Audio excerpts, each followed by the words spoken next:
Good day, Mr. Bina here, and welcome to lesson number 3 in biochemistry, and that will be about chirality.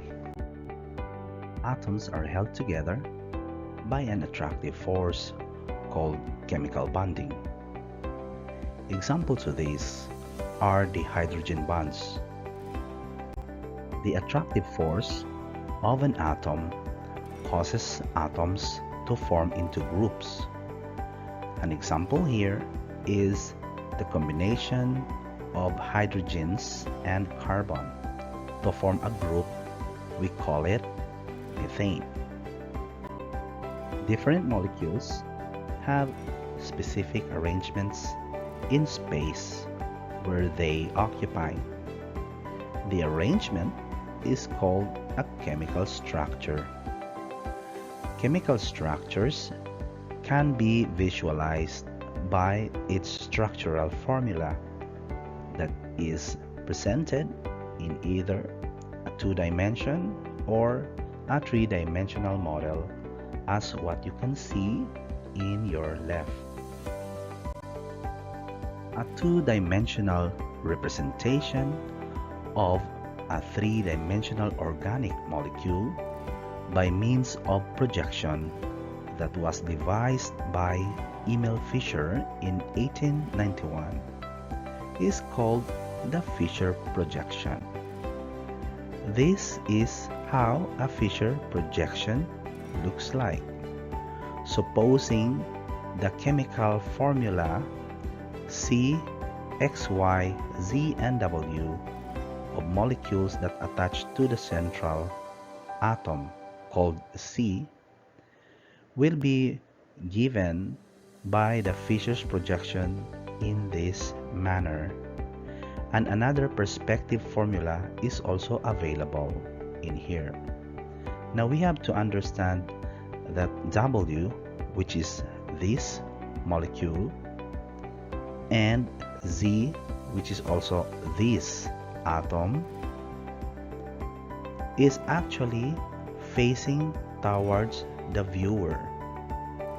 Okay, it's like pointing out of the screen, and so W and Z are projected in a horizontal bond.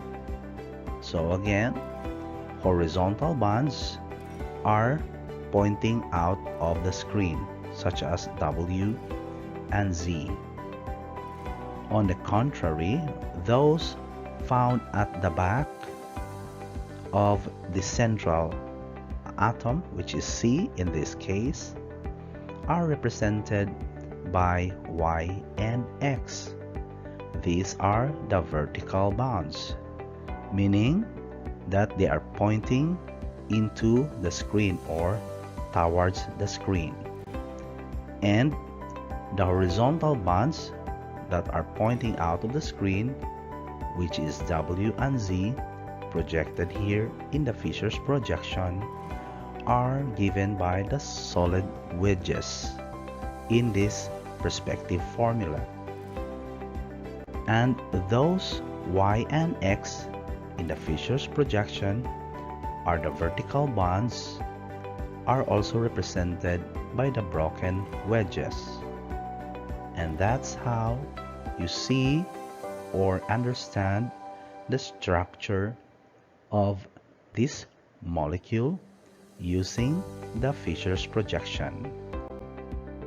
Another way of viewing molecules within two dimensions in a skeletal formula is that is represented or projected by the Nata projection.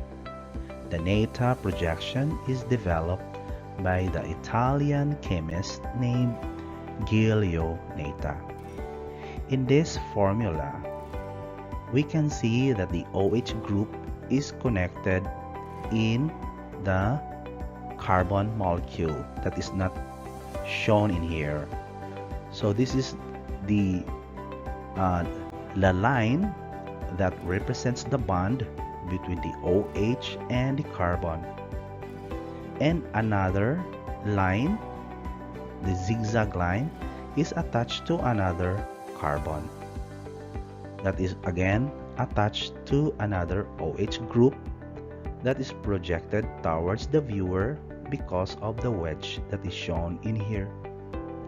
And that is another carbon that is connecting this bond to another OH group that is projected away from the viewer or towards the screen. And then another carbon is found in here, and another OH projected away from the viewer or towards the screen, and another OH attached to another carbon that is found in here, again projecting the OH group away from the viewer. And then finally a carbon that is found in here that is double bonded to an oxygen and is bonded also to the hydrogen. So how many carbons can you see in this Nata projection? That is 1, 2, 3, 4, 5, 6 carbons. And there are 1, 2, 3, 4, 5, 6 hydrogens as well, with 1, 2, 3, 4, 5, 6 oxygens. That is how the Nata projection is used to understand the structure of a particular molecule. An expression that shows the elements in a compound is called a chemical formula. What is a chemical formula? These are actually written formulas that has the different types of elements present and their ratios. So in this first column, we can see the different structures or the molecular structures of a specific type of compound or compounds, and of course the representation using the Nata projection. The one at the middle actually are the what we call molecular formulas, and in the molecular formula it has the types of atoms present such as carbon and hydrogen and the different ratios that are found in a chemical formula. Several molecules may have the same chemical formulas but do not have the same molecular arrangements. An example are butane and isobutane. Both have the same number of carbon atoms and hydrogen atoms, but their structures are not the same.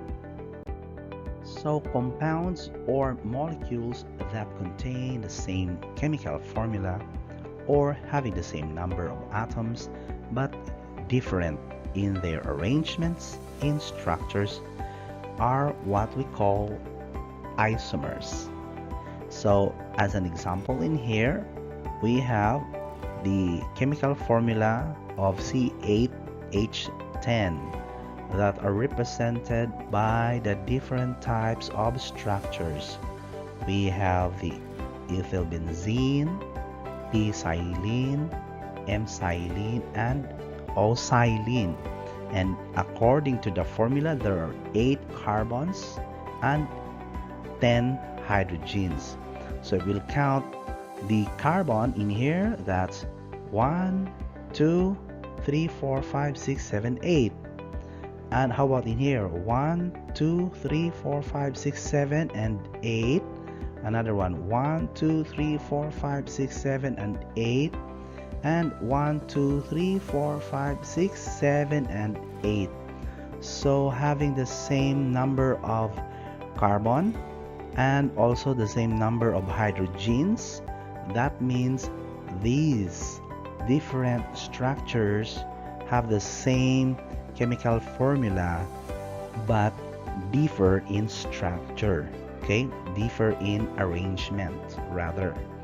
And so again, this is what we call an isomer. Let's have a little experiment. Look at your two hands. You see that your left and right hands And if you match the two palms together, both thumbs together, point fingers together, middle fingers, ring fingers, and the pinkies are brought together, they actually form what we call a mirror image. Now, just like what I did, you are going to superpose or superimpose both palms facing the floor and put the right hand over your left hand. You notice that the fingers no longer match. The right thumb will be pointing towards the left, and the left thumb will also point towards the right. Now going back to our previous discussion about isomers. When these isomer molecules are closely examined, they also behave like your hands. No matter how the chemical structure is rotated, still it cannot be superimposed on its mirror image. Now, the molecules or ion is called chiral. Chiral comes from the Greek word for hands, so they are practically chiral molecules because they cannot be superimposed on each other. So, geometrically, in other words, the formation, the spatial formation, the property of a molecule that is non-superimposable with its mirror image has the property that is what we call handedness. Another name for handedness is chirality. So chirality is actually referring to the molecules that are handedness. That is, there is a left-handed molecule and there is also a right-handed molecule. Again, molecules may be right-handed or left-handed. Now, we will be looking at the different examples in here. So an example of a right-handed molecule is what we call Dextro rotatory molecule. And an example also of a left-handed molecule is the levo rotatory molecule. Now what's the name Dextro rotatory and levo rotatory is about? Okay, so we are going to check that out later. For the meantime, we are going to look at the D-glyceraldehyde. This is what we call the dextro rotatory, and the other one, the left-handed, is the L-glyceraldehyde. We are going to point out later what makes it left-handed and what makes it right-handed. Right. So again, an example of a D-glyceraldehyde, this is a dextrorotatory molecule. D stands for dextrorotatory. So in other words, if a molecule such as glucose that is dextrorotatory, we call that dextrose. That's the one that is being used in the hospital. Okay, so look at the OH in here that is situated on or oriented onto the right side, and that's what makes it a dextrorotatory molecule. An L-glyceraldehyde, on the contrary, is an example of a levorotatory molecule, and as you can see, the OH in here is situated onto the left hand of the molecule, okay, or the left side of the molecule. That is another example of a levorotatory molecule. If the molecule is superimposable on its mirror image, then the molecule is said to be an achiral rather than a chiral. right? So why do you think that the image on top will be a chiral molecule? Now check out H. If we superimpose that, we will be able to produce a superimposable image of this molecular structure. However, the image below, we have the reference of OH. If you superimpose that, definitely the CH3 group, the CH3, CH2 will be pointing to the left, while the other one will be pointing to the right. And they are non-superimposable, thus they are chiral molecules. So that's the concept between, or the difference between, a chiral and a chiral molecule. Now here is an example. The glucose is a chiral molecule. So the glucose, as I have said earlier, is dextrose, because dexter is a Latin for right, is superimposable to its L-glucose.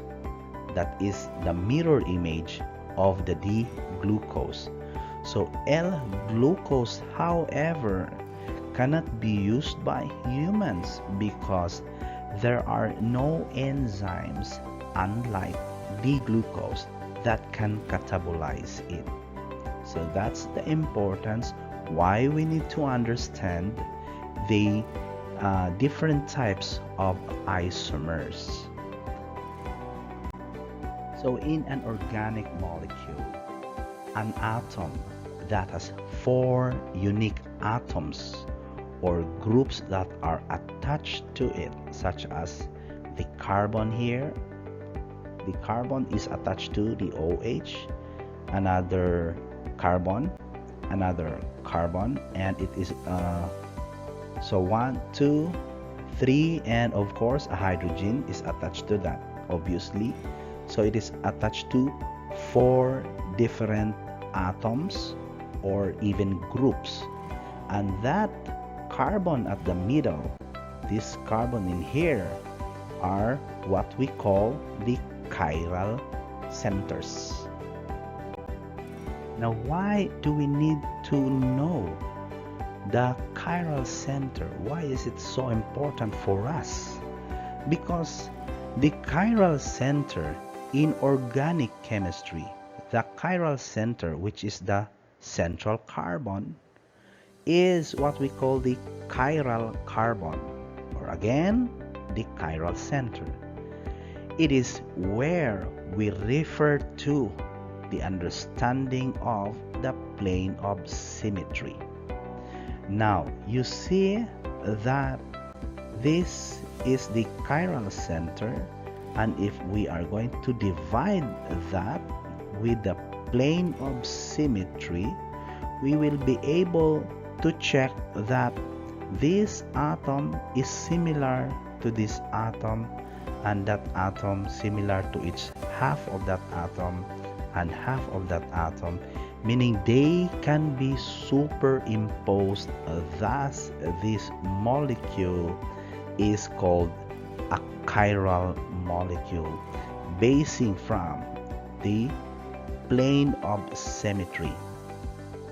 Now again, in this case, this carbon center, when divided by the plane of symmetry, this atom will be reflected similar to the other atom as a mirror of that, and this atom is mirrored by another atom that is not similar.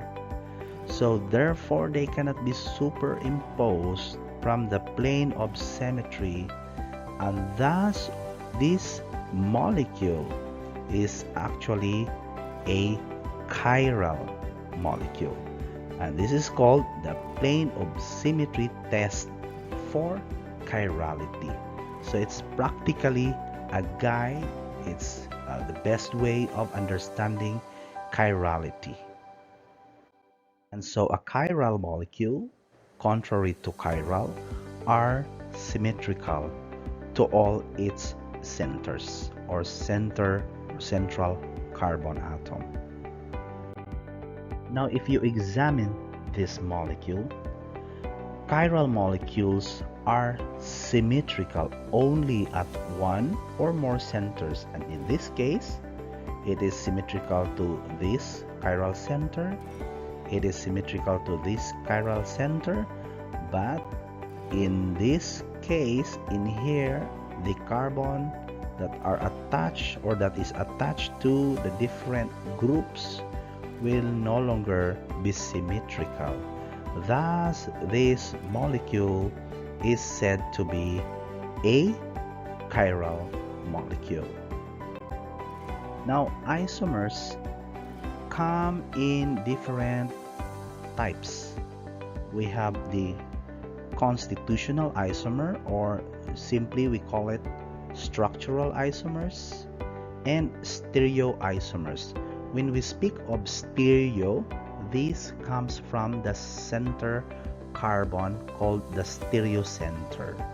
Okay, and we have two types. We have diastereomers, enantiomers, and for diastereomer we have cis-trans isomer, and another one is we also have conformers, or another name for that is rotamers.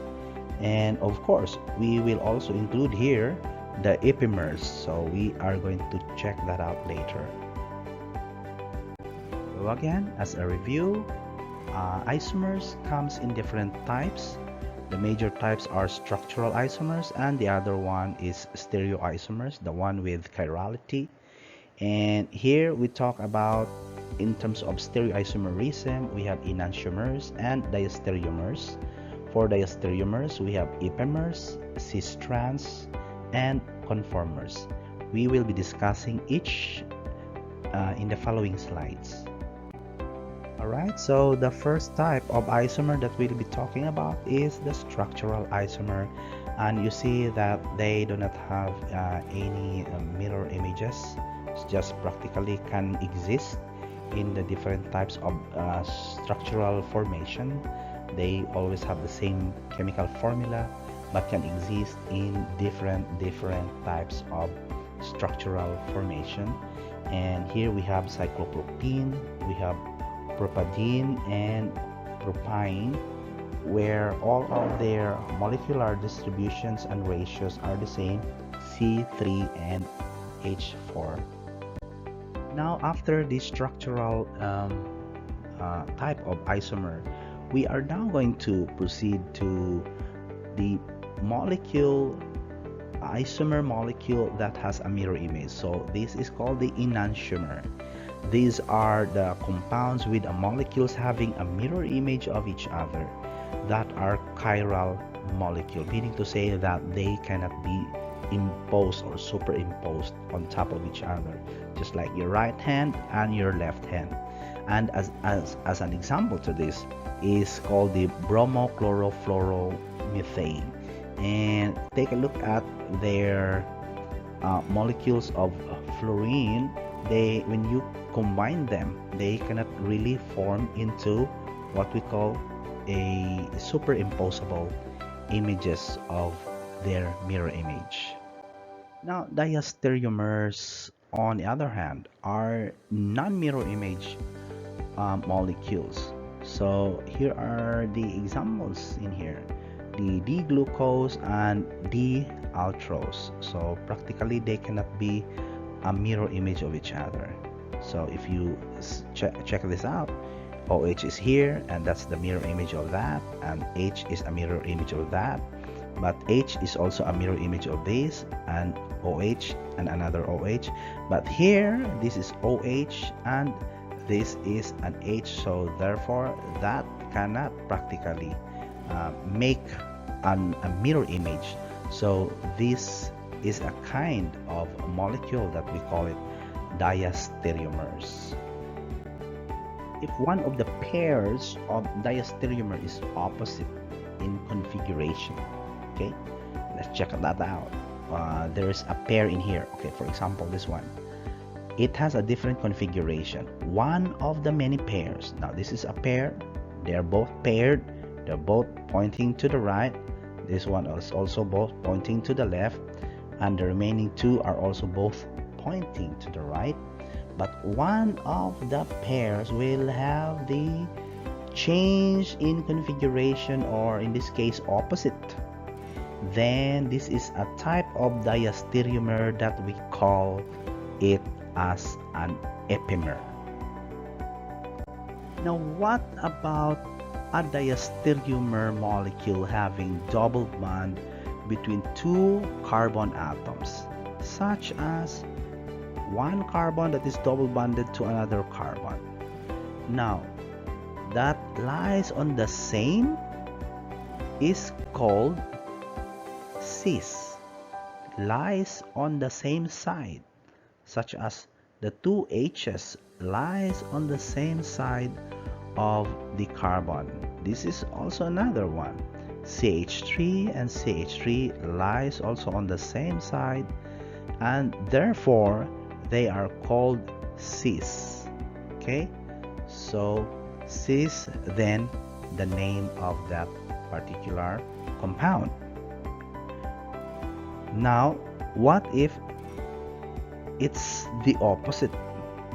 Okay, so what will it be called? Now in this example also, the two components, the two attached atoms or two attached molecules will be on the other side of the two double bonds of carbon. Then it is called a trans. Okay, a diastereomer that is called a trans. So one is a cis diastereomer and the other one is a trans diastereomer. Another type of diastereomer that is actually created due to the rotation of the particular attached molecules. This is what we call conformers.